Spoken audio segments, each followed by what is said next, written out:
Isaiah Langford sat in his office, staring at the financial reports for his chain of 8 fast food restaurants. Business was steady, but something felt off. He had bought the company 5 years ago, pouring everything into transforming it into a place where both employees and customers felt valued. Lately, though, complaints had been trickling in long wait times, rude service, and high employee turnover. He had asked his district manager, Scott, about it, but the man brushed it off. "It's just the nature of the industry," he had said. "Fast food is high stress. Employees come and go." Isaiah wasn't convinced. Something wasn't adding up. He decided to go undercover. With a shaved beard, slightly longer hair, and glasses, Isaiah looked like an entirely different man. He dressed in a faded hoodie and jeans, blending in like any other customer. He had never personally met most of the employees. His focus had always been on growth and expansion. It was time to see what was really happening in his restaurants. He picked a location at random, a mid-sized store on the outskirts of town. It seemed like a good place to start. As soon as he walked in, he noticed the tension. The cashier, a young woman with a name tag that read Lena Jansen, was juggling the register and packing orders, her movements quick but careful. The manager, a stocky man named Tom, stood by the counter, arms crossed, watching her like a hawk. Isaiah stepped into line, observing. An elderly man in front of him was counting out change, his hands shaking slightly. "I just need a few more cents," he mumbled, struggling to fish coins from his pocket. Lena gave him a kind smile. "It's okay, sir. I got it." She reached into her own pocket, pulled out $1, and put it in the register. "You're all set." The old man's face lit up with gratitude. "Thank you, dear. That's very kind of you." Before he could step away, Tom stormed over. "What the hell was that?" His voice was low but sharp. Lena blinked. "I was just helping. You don't give away money from your own pocket. That's not how things work here." Isaiah's stomach twisted. He had seen managers discipline employees before, but this was different. "It was just $1, Lena said, her voice steady but nervous. "I didn't take from the register. You're done." Tom ripped off her name tag. "You're fired. Get your stuff and go." Lena's face fell. "Wait, what? I don't care. Out." She opened her mouth as if to argue, but then her shoulders slumped.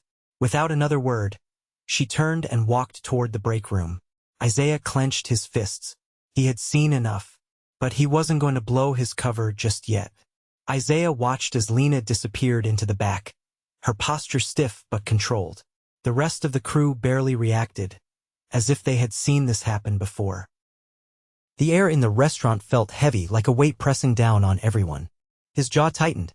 He had built this company on the idea that employees should feel valued, yet here he was, watching one get fired for showing compassion. He needed to know if this was an isolated incident or a pattern. He stepped forward in line, keeping his expression neutral. When it was his turn, Tom himself took his order. His tone was flat, impatient. Isaiah ordered a basic meal, watching the manager's body language. The man barely glanced at him, already moving on to the next customer before Isaiah had even finished speaking. He took his tray and sat near the counter, close enough to listen. Behind the register, a teenage boy was working the fryer. His movements were rushed, and he flinched whenever Tom walked by. A younger woman at the prep station mumbled something about being out of fresh lettuce. "So go get more," Tom snapped.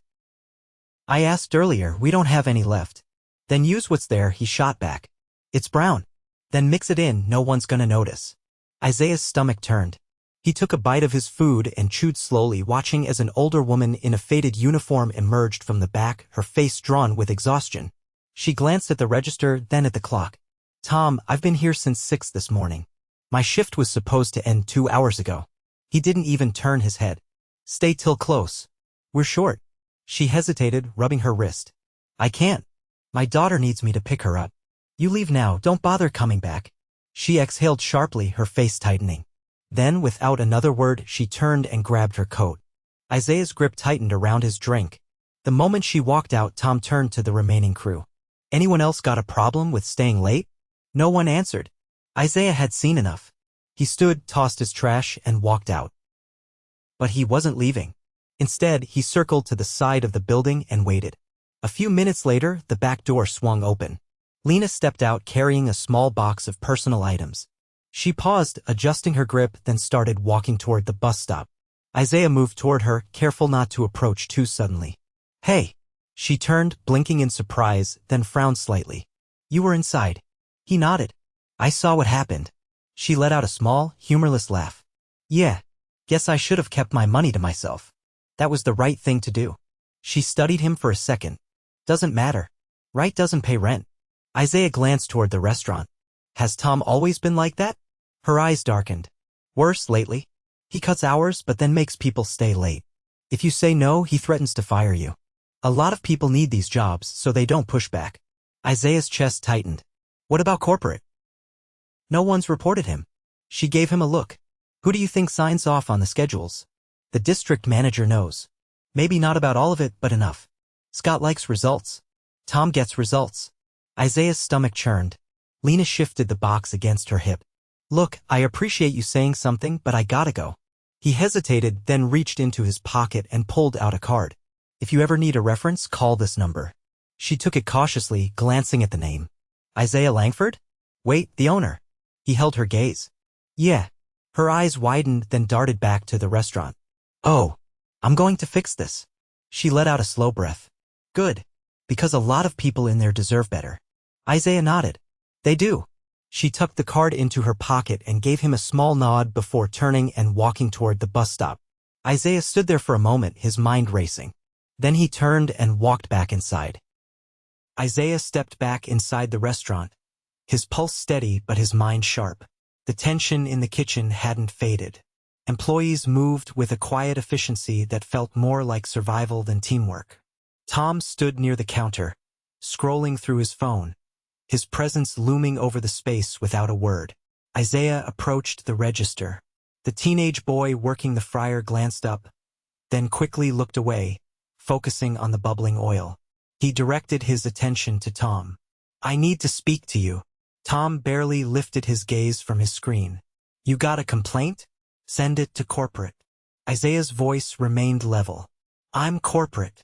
Tom's expression shifted, confusion flickering across his face before settling into irritation. "What?" Isaiah took off his glasses, pocketing them.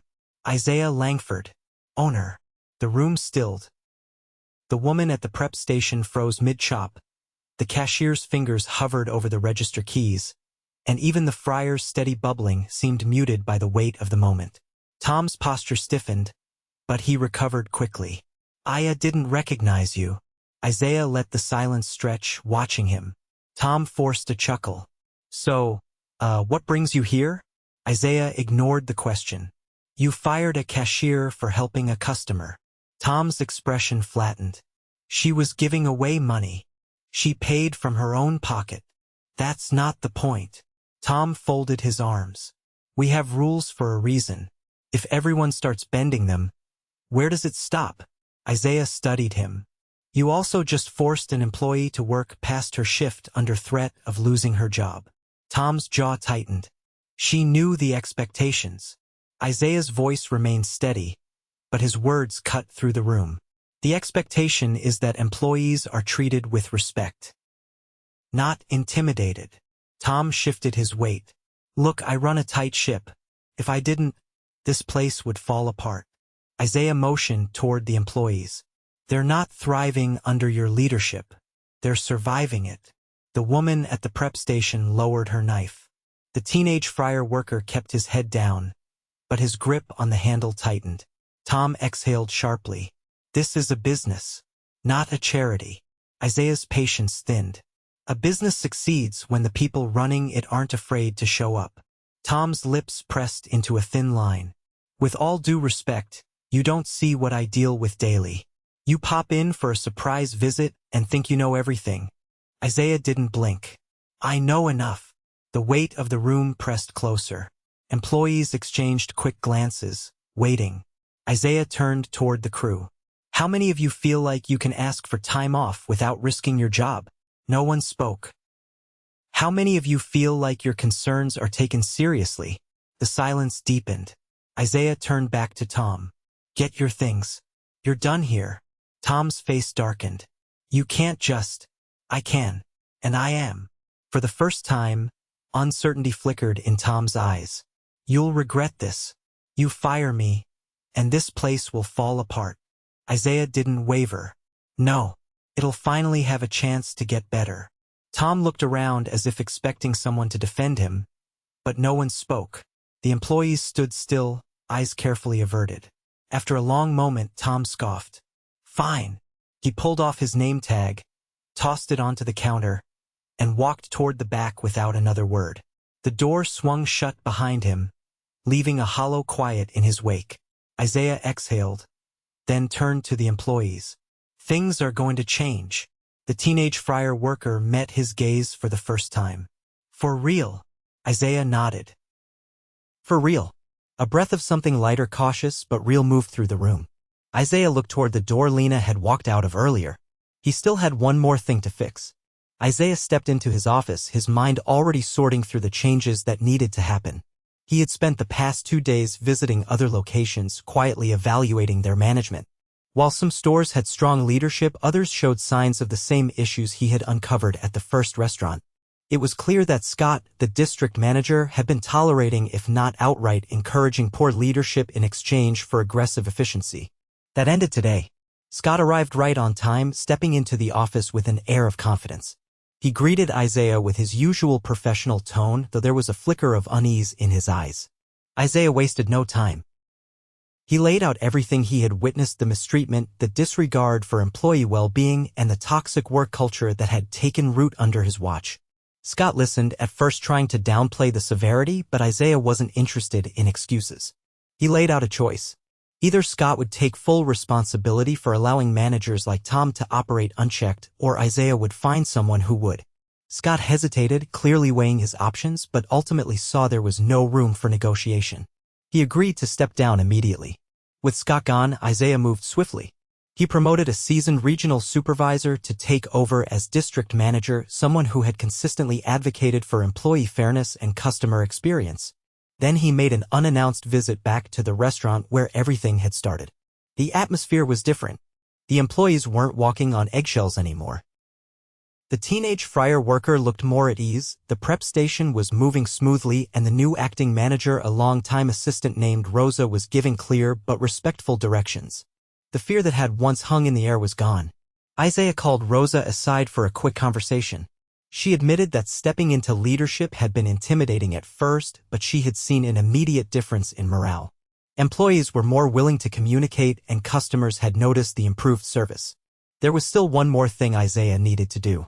The next morning, he tracked down Lena. She had been hesitant to answer his calls at first, but when he finally reached her, she agreed to meet at a small cafe near her apartment. She arrived on time, wearing a simple jacket and jeans. Her expression was guarded, but she sat across from him without hesitation. Isaiah got straight to the point. He told her everything: the firing of Tom, the changes being made, and how her decision to help a customer had exposed a much larger issue within the company. For the first time since they met, she looked genuinely surprised. She admitted she hadn't expected anything to change, let alone so quickly.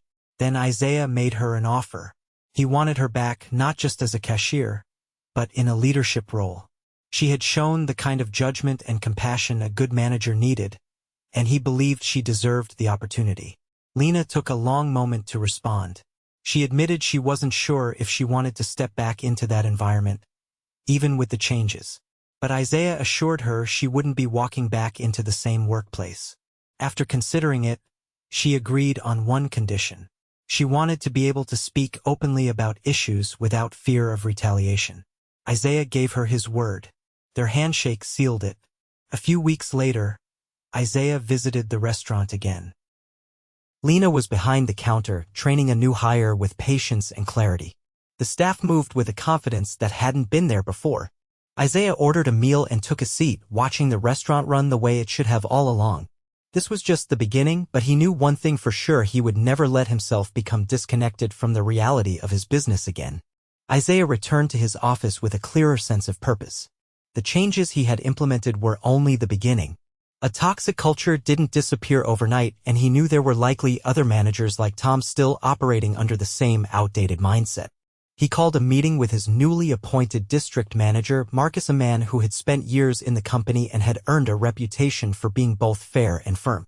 Marcus arrived prepared, carrying a folder filled with employee reports, scheduling patterns, and turnover rates for each restaurant. Isaiah wasted no time. "I need to know exactly where things stand," he said. Marcus opened the folder, laying out a sheet filled with numbers. "We've got a pattern. Locations that had the highest complaints also had the worst retention rates. There's a clear connection between poor management and employees quitting within months." Isaiah scanned the data. The numbers confirmed what he had already suspected. Who are the problem managers? Marcus flipped to another page. 3 names stand out. Tom was the worst, but these others have similar patterns: employees being forced to work overtime without notice, high turnover, and negative customer feedback. Isaiah tapped the table. "We're not waiting for another incident. I want immediate evaluations. Every manager needs to know there's a new standard." Marcus nodded. "I'll start sitting in on shifts. See how they actually run things when they don't know they're being watched." Isaiah leaned back. "And if we find more like Tom? Then they go," Marcus said without hesitation. With that, Isaiah shifted focus to the employees who had endured the worst of the mistreatment. He had seen firsthand how a toxic work environment could break down morale.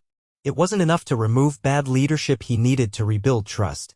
He decided to visit another restaurant, one that had been flagged for high turnover. When he arrived, it was clear the problems ran deep. The crew moved quickly but without energy. Orders were filled with mechanical efficiency, but there was no engagement between employees. The manager, a man named Eric, was standing near the back, arms crossed, watching the team without interacting. Isaiah observed him for a while before approaching. Eric barely looked at him before speaking. "If you're looking for a job application, we're not hiring." Isaiah kept his tone even. "I'm not here for that." Eric finally met his eyes, and a flicker of recognition crossed his face. "Oh, you're Isaiah Langford," he confirmed. Eric straightened. "Didn't know you were stopping by?" "That's the point," Isaiah said. "I want to talk about what's been happening here." Eric hesitated before nodding toward a side office. Once they were inside, Isaiah closed the door. "You've got one of the highest turnover rates in the company," he started. "Why?" Eric exhaled through his nose. "Fast food jobs don't last. People come and go." Isaiah shook his head. "That's an excuse. I've seen locations where employees stick around for years." "What's really going on?" Eric shifted in his chair. "It's a tough job. People can't handle the pressure. Or they can't handle the environment," Isaiah countered. Eric's jaw tightened, but he didn't argue. Isaiah leaned forward. "I'm not here to fire you. I'm here to give you a choice. Either you take responsibility and change, or you step aside for someone who will." Eric was silent for a long moment before nodding slowly. "What do you want me to do?" "Start by listening to your team," Isaiah said. "They're not just workers. They're people. You need to treat them like it." Eric exhaled. "I can do that." Isaiah stood. "Good. Because if I don't see real change, this conversation won't happen a second time." As he left the office, he noticed employees glancing his way, curiosity in their eyes. He walked up to the crew and spoke loud enough for all to hear. "Things are going to be different," he said. "And if they're not, I want to hear it firsthand." A few heads nodded, but most just listened, uncertain. That was fine. Trust would take time. Isaiah stepped outside and took a breath. The work wasn't done, but for the first time in a long time, he felt like his company was finally becoming what he had always envisioned.